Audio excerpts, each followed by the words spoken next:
What's up, y'all? This is Lenny S, VP, Rockefeller Def Jam, A&R's most prestigious, most best dressed A&R in the business. Now let me stop. I'm here with my man Gemini Keys. I'm here on Rock Me TV. I'm here at the round table. I'm here doing everything possible, and I only do it on one site, on one most frequented site that I go to, that I stay on, is rockmetv.com. And we only have one motto on Rock Me TV: do not shrink that screen. You deal with artists every day. People are giving you demos constantly. I mean, I see it personally. So I want you to give me the 3 things that an aspiring artist should not, all right, should not say to you. Don't tell me you're the best that ever did it or the best in the world. Honestly, man, I get this question sometimes, and that's really the only answer I really always have. I mean, because there's not really many things you could say to me that's going to really turn me off. That's probably the only one, because it's like, let me be the judge. Let me be you want to give me your music? You want me to professionally look it over or analyze, or just you want my opinion or my feedback? Some people come to me for like trying to get a record deal. Some people just come to me, they respect what I've done, and they just want my feedback. So just don't tell me you're the best. Every artist says it. Every artist. I believe you should feel that way. I'm not saying don't feel that way. Everybody should feel that way. There's confidence is the key. You know what I mean? But don't tell me that. Let me tell you that. Like I said, let the city tell me that. Let the people tell me that. Let me tell that to L.A. Reid or to Jay-Z or to whoever I'm answering to when I'm bringing you forth. Let me tell them that. You telling them means nothing. You know? What about when people like to name drop?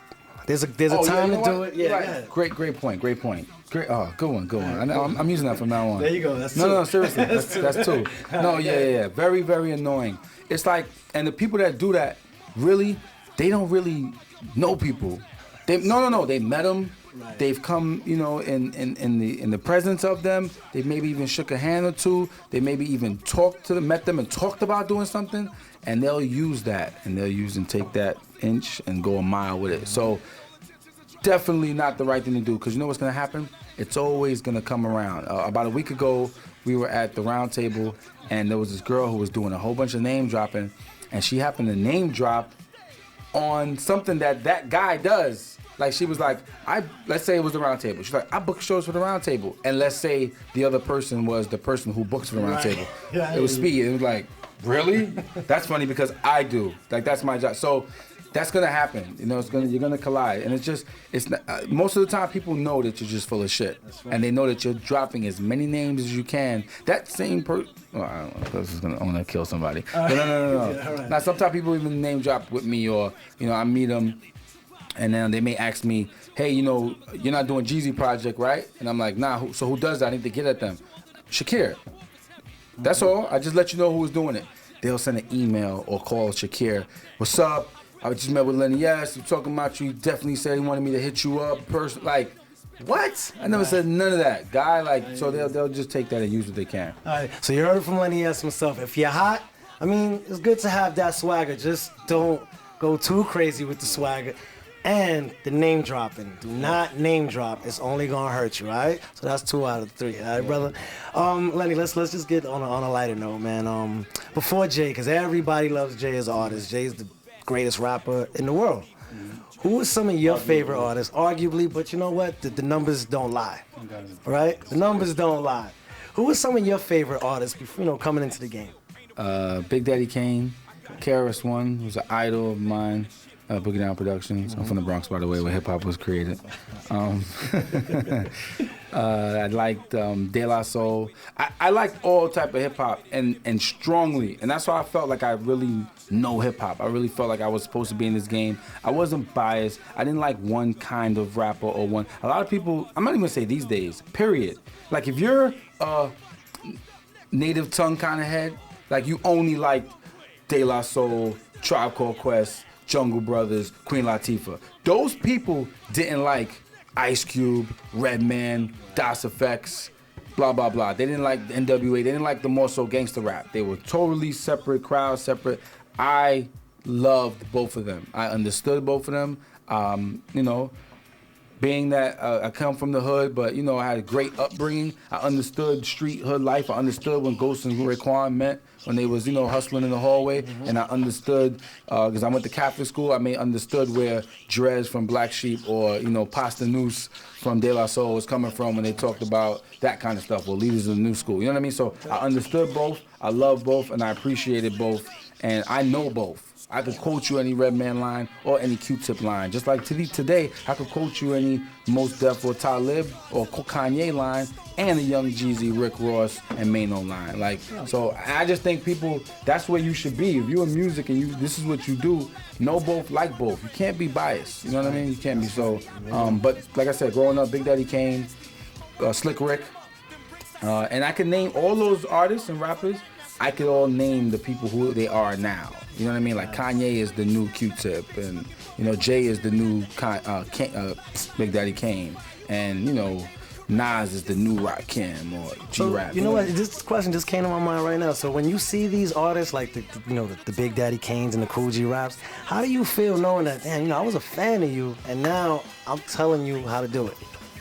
That really crazy.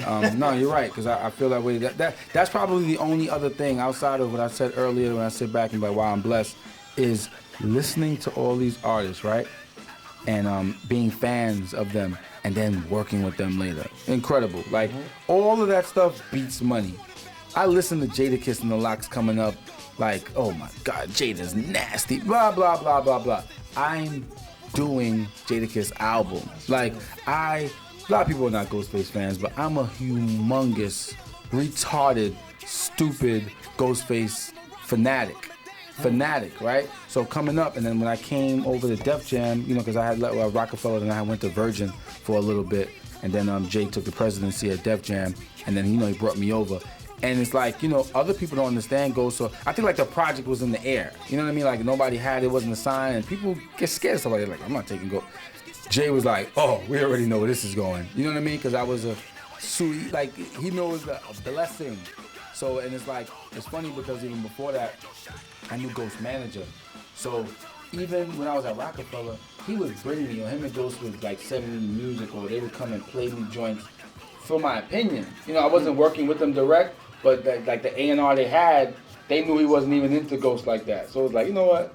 Len, we usually these Ghost records. That was just, like I said, I'm a fan. So to come later on, and then the first album we did together was Fish Scale. Critically acclaimed. Classic.